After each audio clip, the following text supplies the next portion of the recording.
సుమన్ టీవీలో మీ business promotions కోసం ఈ కింది నెంబర్ను సంప్రదించగలరు.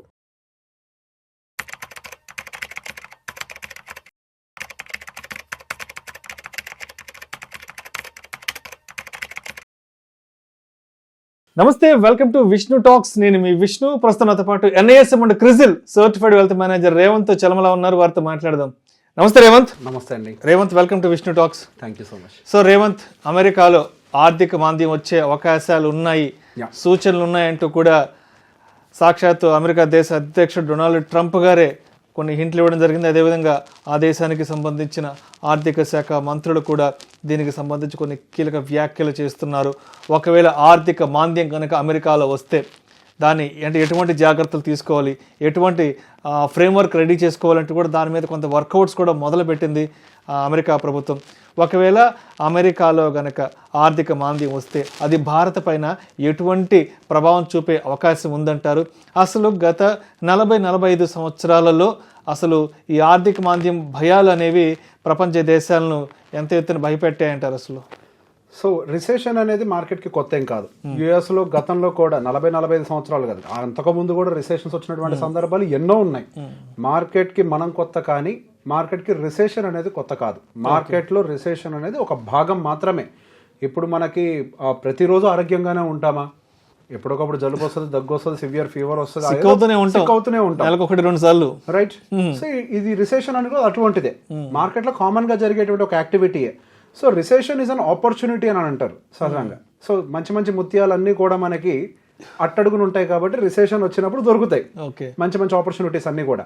సో మనకి ఇంతకుముందు 1980లో రిసెషన్ వచ్చింది, అంతకుముందు కూడా చాలా ఉన్నాయి. కాకపోతే కొద్దిగా 1980 మీరు అన్నట్టు 40-45 సంవత్సరాల డేటా కాబట్టి 1980 ఒక రిసెషన్ వచ్చింది, 1990లో వచ్చింది, 2000లో వచ్చింది, అండ్ 2007లో వచ్చింది కోవిడ్ రిసెషన్. ఇట్లా మల్టిపుల్ రిసెషన్స్ అనేవి మన మార్కెట్ని అయితే రెగ్యులర్గానే హిట్ చేశాయి.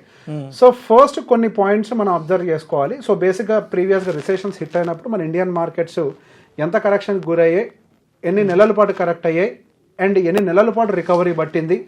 సో ఇదంతా కూడా ఒకసారి అర్థం చేసుకుందాం. సో 1990 డేటా దగ్గర నుంచి నేను క్లియర్గా చెప్తాను. అంతకుముందు మనకి నిఫ్టీ డేటాస్ కూడా పెద్దగా అందుబాటులో ఉండవు. సో బేసిక్గా 1990 నుంచి మనం గమనించినట్లయితే కేవలం 2 నెలల్లోనే 16% కరెక్ట్ అయింది. ఆ తర్వాత 2 నెలల్లోనే ఇమీడియట్గా రికవరీ వచ్చింది. సో ఇది ఇక్కడ ఈ ప్లేస్లో మనకు పెద్ద ఎత్తున పెయిన్ పాయింట్ అనేది ఏమీ లేదు. కానీ దాని తర్వాత వచ్చినటువంటి రిసెషన్స్ కొంతవరకు పెయిన్ పాయింట్స్ అయితే మార్కెట్లో క్రియేట్ చేశాయి. 2000 సంవత్సరంలో వచ్చినటువంటి రిసెషన్ మనకి దాదాపుగా 57% కరెక్షన్కి గురైంది.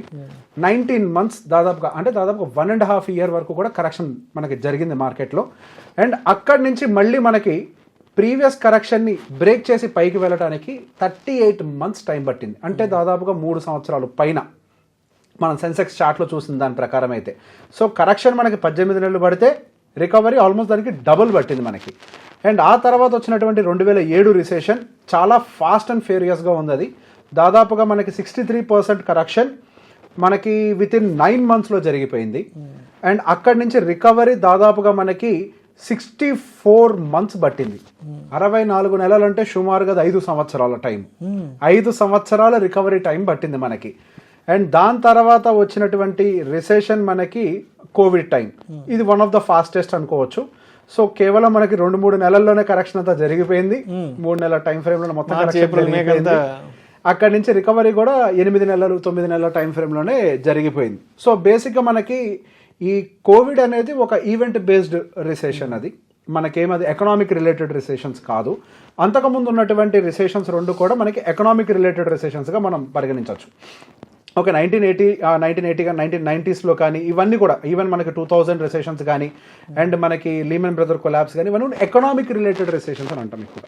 సో ఎకనామిక్ రిలేటెడ్ రిసెషన్స్ అన్నీ కూడా సహజంగా కొంత సమయం తీసుకున్నాయి. సో ఇప్పుడు అసలు అమెరికా రిసెషన్లోకి వెళ్ళడానికి అవకాశం ఉందా లేదా అనేది ఒక ఆర్టికల్ ప్రకారం కూడా ఒకసారి అర్థం చేసుకుందాం. సో అమెరికా రిసెషన్స్లోకి వెళ్ళినప్పుడు డిఫరెంట్ టైం ఫ్రేమ్స్లో జీడిపిస్ ఎలా ఉన్నాయి అనేది కొన్ని ఆర్టికల్స్లో వచ్చింది. సో బేసిక్గా మనకి కోవిడ్ రిలేటెడ్ రిసెషన్ ఒకటి తీసేస్తే సహజంగా అప్పుడు ప్రపంచం అంతా స్తంభించిపోయింది కాబట్టి మనకి -8% జీడిపి డేటా కనపడుతుంది. అంతకంటే ముందు మొత్తం కూడా మెజారిటీ ఆఫ్ ద టైం మనకి 0.9, 0.6, 0.9 జీడిపి డేటాస్ అనేవి రికార్డ్ అయ్యాయి. అండ్ దాంతోపాటుగా నిరుద్యోగం అంటే అన్ఎంప్లాయ్మెంట్ రేట్ కూడా మనం గమనించినట్లయితే యావరేజ్గా 6 and above అన్ఎంప్లాయ్మెంట్ అయితే మనకి రికార్డ్ అయింది. 7, 8 10. సో 10 నుంచి మనకి 6, 7 ఈ పాయింట్ల వరకు కూడా మనకి అన్ఎంప్లాయ్మెంట్ రేట్ అనేది రికార్డ్ అయింది.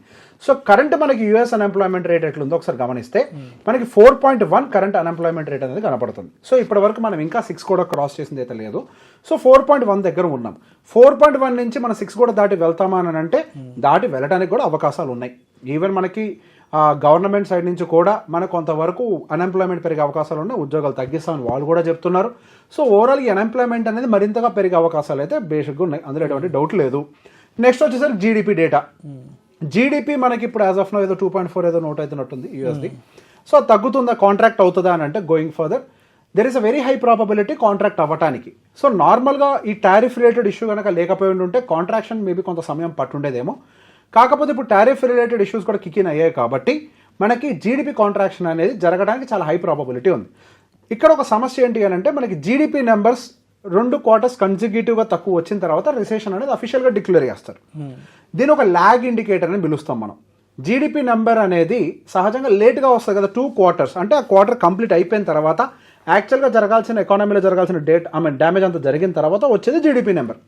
ఓకే, అదొక ల్యాగ్ ఇండికేటర్, మొత్తం డ్యామేజ్ జరిగిన తర్వాత వస్తుంది. సో ఇక్కడ నుంచి మనం కొంత యాంటిసిపేషన్ పెట్టుకోవాలి, అంటే కొంత స్పెక్యులేట్ చేయాలి, మనకి జీడిపి స్ట్రింక్ అవుతుందా అవ్వదా అనేది స్పెక్యులేట్ చేయాల్సిన టైం మనకి ఇప్పుడు వచ్చింది. సో ఈ టారిఫ్ రిలేటెడ్ ఇష్యూస్ ఉండడం వల్ల సహజంగానే కొంతవరకు ట్రేడ్ రిలేటెడ్ టెన్షన్స్ అనేవి యూఎస్లో ఎక్కువగా పెరుగుతాయి. సో కొద్ది వరకు ఎకనామిక్ స్లోడౌన్ అయితే పాసిబిలిటీ ఉంది. సో ఇక్కడ కొన్ని డేటా పాయింట్స్ ఏం చెప్తున్నాయి అని అంటే ఆల్రెడీ ఇప్పుడు రాబోతున్నటువంటి అంటే మనకి ఈ ఏప్రిల్లో వచ్చింది కదా టారిఫ్ రిలేటెడ్ అప్డేట్. సో మనకి టారిఫ్ రిలేటెడ్ అప్డేట్ అనేది ఖచ్చితంగా వస్తుంది. మనకి ట్రంప్ కొద్దిగా ప్రెషర్ పెడతాడు ప్రపంచ మార్కెట్ల మీద అని ఒక క్లారిటీ తోటే మనకి ఎప్పటి నుంచో అంటే దాదాపు ఫిబ్రవరి మంత్ నుంచి కొంతవరకు ఎకనామిక్ యాక్టివిటీ స్లో డౌన్ అవ్వడం స్టార్ట్ అయింది మనకి యూఎస్లో. గోయింగ్ ఫర్దర్ ఈ tariff related issues already announcement కూడా జరిగింది కాబట్టి ఇది మరింత స్లో డౌన్ అయ్యే అవకాశాలు ఎక్కువగా కనపడుతున్నాయి. సో ఈ క్వార్టర్కి సంబంధించి అంటే జనవరి నుంచి మార్చ్కి సంబంధించినటువంటి ఈ క్వార్టర్లీ డేటా మనకి ఏప్రిల్ ఎండింగ్కి ఎప్పటికో వస్తుంది. సో ఆ ఏప్రిల్ ఎండింగ్ డేటా కొద్ది వరకు నెగిటివ్ అని చెప్పలేములేండి, కానీ పాజిటివ్ డెవలప్మెంట్స్ అయితే ఏమీ ఉండవు. ఫస్ట్ స్ట్రింక్ రావచ్చు, అంటే ఫస్ట్ క్వార్టర్ స్ట్రింక్ రావచ్చు. ఆ తర్వాత మనకి రాబోయేటువంటి క్వార్టర్లో కూడా కానీ స్ట్రింగ్ కన్ఫర్మ్ అయితే రిసెషన్ అయితే అఫీషియల్గా అనౌన్స్ చేయడానికి పాసిబిలిటీ ఉంటుంది. కానీ అఫీషియల్గా అనౌన్స్ చేయడానికి ఆ పాసిబిలిటీ ఆఫ్ జీడిపి ఏదైతే ఉందో ఈ టారిఫ్ రిలేటెడ్ దానికి ఎక్కువగా ప్రోత్సాహం అయితే ఇచ్చే అవకాశాలు 100% కనబడుతున్నాయి. అండ్ దాంతోపాటుగా ఇంకొక ఇండికేటర్ ఏంటి అది కూడా చూసుకుంటాం. మరొక ఇండికేటర్ ఏంటి అని అంటే మనకి bond yields. So bond yield curve అనేది మనం కూడా మాట్లాడుతూ ఉంటాం. సో బాండ్ ఈల్డ్ కర్వ్ అనేది ఇప్పటివరకు పైకి వెళ్తూ ఉంది. సో ఇక్కడ నుంచి ఎట్లా చూస్తామంటే ఇన్వర్షన్ కర్వ్ అనేది మాట్లాడతాం అనమాట. సో బాండ్ డీల్స్లో మనకి షార్ట్ టర్మ్ బాండ్ డీల్స్ ఉంటాయి, లాంగ్ టర్మ్ బాండ్ డీల్స్ అనేవి ఉంటాయి. అంటే 30 year బాండ్ డీల్స్ ఉంటాయి, 10 year బాండ్ డీల్స్ ఉంటాయి, and even 5 year bond deals కూడా ఉంటాయి. Shorter period time frame bond deals కూడా ఉంటాయి. సో సహజంగా ఎప్పుడైతే షార్టర్ టైం ఫ్రేమ్లో ఉండేటువంటి బాండ్ డీల్స్ ఇన్వర్షన్ కర్వ్ అంటే డౌన్ సైడ్కి రావడం మొదలు పెడతాయో అది ఏం చెప్తుంది అని అంటే ఆ ఎకానమీ మీద మాకు నమ్మకం లేదు, అంటే పెట్టుబడిదారులు షార్ట్ టర్మ్ బాండ్స్ నమ్మట్లేదు అని అంటే షార్ట్ టర్మ్లో ఎకానమీలో ప్రెషర్ రాబోతుంది అని ఒక ఇండికేషన్ క్రియేట్ చేస్తుంది. ఇప్పుడు యాజ్ ఆఫ్ నో మనకి ఆ బాండ్ ఈల్డ్ అనేది మనకి కర్వ్ స్టార్ట్ అయింది డౌన్ సైడ్.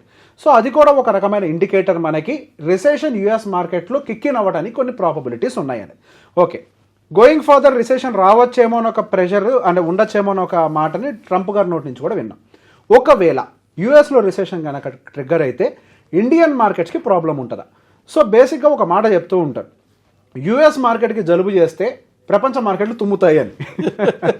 ఓకే, సో ఇప్పుడు మన ప్రపంచ మార్కెట్లో కూడా దాని యొక్క ప్రెషర్ డెఫినెట్గా కనిపించే అవకాశాలు అయితే ఉంటాయి. సో ఫస్ట్ మనకి రిసెషన్ లాంటిది హిట్ అయింది అని అంటే అక్కడ భారతీయులు ఎవరైతే ఉద్యోగాలు చేస్తున్నారో సహజంగా వాళ్ళ ఉద్యోగాలు కూడా కొంతవరకు సమస్యల్లోకి వెళ్తాయి. సో వాళ్ళు ఇండియాకి పంపించేటువంటి డబ్బులు తగ్గుతాయి. సో ఇక్కడ కొంతవరకు కొనుగోలు శక్తి కూడా క్షీణించే అవకాశం ఉంటుంది. ఇప్పుడు యూఎస్ లాంటి కంట్రీ నుంచి ఇండియాలోకి చాలా డబ్బులు వస్తున్నాయి, అంటే అక్కడ సంపాదించే వాళ్ళు ఇక్కడ పేరెంట్స్కి డబ్బులు పంపించి ఇక్కడ భూములు కొనటము, పెట్టుబడులు పెట్టడం, ఇట్లా రకరకాల యాక్టివిటీస్ చేస్తున్నారు. సో కొంతవరకు ఆ ఫ్లో ఇంపాక్ట్ అయ్యే అవకాశాలు ఉంటాయి. అండ్ దాంతోపాటుగా ఐటీ సెగ్మెంట్ అంతా కూడా బాగా ష్రింక్ అయ్యే అవకాశాలు ఉంటాయి.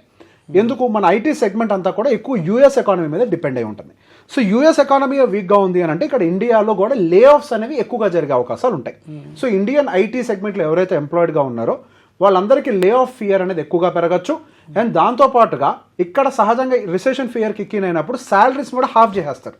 మేము మీకు మొత్తం జీతాలు ఇవ్వలేము, సగం జీతాలు మాత్రమే పే చేస్తాం. 2008, 2009 ఆ టైంలో చాలా మంది అసలు ఉద్యోగాలు కోల్పోయి జీతాలు కటింగ్లు వచ్చేసి ఈఎంఐలు కట్టుకోలేక చాలా మంది స్ట్రగుల్ అయ్యారు. 14-15 years బ్యాక్. సో ఇప్పుడు యుఎస్ లో ఆ సిచ్యువేషన్ వస్తే మళ్ళీ ఇండియాలో ఈ శాలరీ హైక్ పక్కన పెట్టండి, సగం జీతాలకి పనిచేయటము, చాలా మంది ఉద్యోగాలు కోల్పోవటము, ఇది కూడా జరుగుతుంది. సో దీనివల్ల ఏం జరుగుతుంది, సహజంగా మనకు కొద్ది వరకు ఎక్స్పెండిచర్ ఎవరు పెడతారు, ఐటీ లాంటి అందులో అంటే ఐటీ లాంటివి అనేది ఎందుకు స్పెసిఫిక్గా చెప్తున్నానంటే యంగ్ జనరేషన్ పీపుల్కి ఎక్కువ శాలరీ ఇచ్చేది ఐటీ, యంగ్ జనరేషన్కి. సో వాళ్ళే ఎక్కువ ఖర్చులు కూడా పెడతారు. సో ఇక్కడ కూడా అగైన్ కొంతవరకు కొనుగోలు శక్తి అనేది ఇంపాక్ట్ అయ్యే అవకాశాలు ఐటీ ఇంపాక్ట్ వల్ల జరుగుతుంది. సో దీనివల్ల రియాలిటీ అంటే కొనుగోలు శక్తి ఉంటుంది కాబట్టి సహజంగా రియాలిటీ కూడా ఇంపాక్ట్ అయ్యే అవకాశాలు ఉంటాయి. సో ఇట్లా వన్ ఆన్ వన్ ట్రిగ్గర్ అవుతూ పోతూ ఉంటాయి. నెక్స్ట్, దీనికి మన భారతదేశం ప్రిపేర్డ్గా ఉందా లేదా, ఇదే పెద్ద ప్రశ్న. సో ఉద్యోగాలు పోతున్నాయంటే జనాల దగ్గర డబ్బులు తగ్గుతాయి, ఖర్చులేమో అలానే ఉంటాయి, ఈఎంఐలు అలానే ఉంటాయి, ఇవన్నీ కూడా అలానే ఉంటాయి. సో గోయింగ్ ఫర్దర్ మరి ప్రజలు దీన్ని తట్టుకునే అవకాశాలు ఉందా లేదా అని అంటే, ఒక రకంగా మన భారతదేశం రిసెషన్కి ప్రిపేర్ అయిందో లేదో నాకు తెలియదులేండి, కానీ మన ఇండియన్ ఎకనామిక్స్ స్లోడౌన్ ఆపేందుకు మాత్రం ప్రిపేర్ అయిపోయింది. సో దానికోసం మనకి ఇంట్రెస్ట్ రేట్ కట్స్ అనేవి యాక్సలరేట్ చేస్తున్నారు. సో ప్రజల చేతుల్లో కనుక డబ్బులు వస్తాయి అంటే ఇంట్రెస్ట్ రేట్ కట్స్ చేయడం ద్వారా ఈఎంఐస్ అనేవి తగ్గుతాయి. సో ఇక్కడ నేను ఇంకొక మాట కూడా యాడ్ చేసి చెప్తాను, ఎటువంటి జాగ్రత్త తీసుకోవాలి ఈ క్షణంలో అనేది. సో సహజంగా ఇంట్రెస్ట్ రేట్ కట్ జరిగినప్పుడు టెన్యూర్ని తగ్గించుకునే ప్రయత్నం చేస్తారు. ఇది టెన్యూర్ని తగ్గించుకునే టైం కాదని నేను చెప్తాను. టెన్యూర్ని అలానే పెట్టుకొని ఈఎంఐలు తగ్గించుకోవడం మంచిది, ఎందుకంటే మన దగ్గర డబ్బుల్ని రిజర్వ్ చేసుకోవడం అనేది చాలా ఇంపార్టెంట్ ఇక్కడ. So EMI interest rate cuts జరిగితే కనుక టెన్యూర్ని తగ్గించకుండా ప్రీమియం కట్టేదాన్ని తగ్గించుకోవాలి. అండ్ నెక్స్ట్ దాంతో పాటుగా మనకి బాండిల్స్ని అమ్ముకుంటూ మార్కెట్లోకి లిక్విడిటీని పంపించేస్తున్నారు. 12 లక్షల రూపాయల వరకు కూడా ఇన్కమ్ ట్యాక్స్ ఎగ్జామ్షన్ తీసుకొచ్చి కొంతవరకు లిక్విడిటీని పెంచే ప్రయత్నం చేస్తున్నారు. సో ఇట్లా రకరకాల యాక్టివిటీస్ ద్వారా విశ్వ ప్రయత్నాలు చేస్తున్నారు మనకి మార్కెట్లోకి డబ్బులు పంపించేయాలి అని. అండ్ ఇండియాలో అన్ఎంప్లాయ్మెంట్ రేట్ అన్నది ఆల్రెడీ పీకౌట్ అవుతుంది కాబట్టి రకరకాల ప్రయోగాలతోటి ఏదో మనకు అదేమంటారు ట్రైనింగ్ ప్రోగ్రామ్స్ ఏదో ఒకటి పెట్టి ట్రైనింగ్ ఇంటర్న్షిప్ ప్రోగ్రామ్స్ ఇంతకుముందు బడ్జెట్లో అనౌన్స్ చేశారు, పోయిన సంవత్సరం బడ్జెట్లో ఇంటర్న్షిప్ ప్రోగ్రామ్స్ అవ్వచ్చు, ఇట్లా రకరకాల వాటి ద్వారా కూడా కొంతవరకు ఎంప్లాయ్మెంట్ పెంచే ప్రయత్నం చేస్తున్నారు.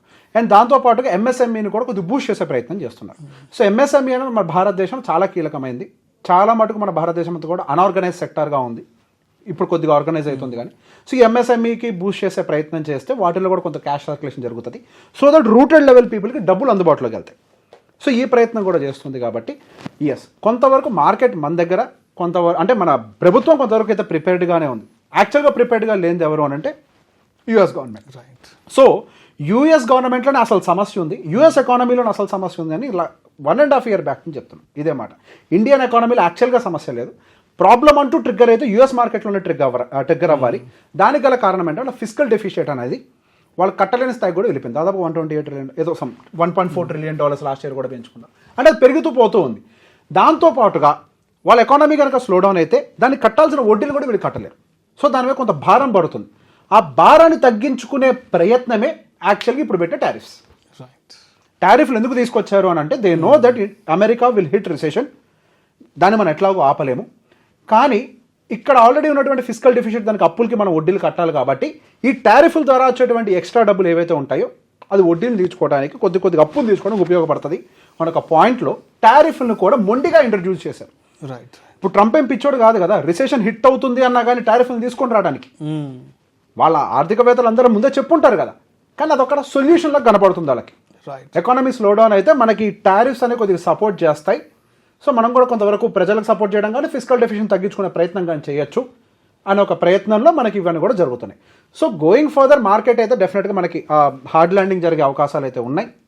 అది 100% కన్ఫామ్ అంటే రిసెషన్ని ఫెడ్ కూడా 100% కన్ఫామ్ చేయలేదు. ఇంతకుముందు 23% మనకి రిసెషన్ హిట్ అవ్వడానికి ఛాన్స్ ఉందని చెప్తే రీసెంట్గా 33-36% వరకు కూడా ఆ ఛాన్సెస్ పెరిగాయని చెప్తుంది. అదేవిధంగా మోడీ లాంటి రీసెర్చ్ సంస్థలు కూడా చాలా క్లియర్గా చెప్పి there is a very high chance of recession అని చెప్పి, సో దానికి తగ్గ జాగ్రత్తలు కూడా వాళ్ళు తీసుకుంటున్నారు. కాబట్టి too much of hard landing జరుగుతుందని అంటే అది మనం జరగ అవకాశాలు లేవో అని అనుకుంటున్నాను. But recession will hit, hard landing జరగకపోవచ్చు. Thank you so much. Thank you.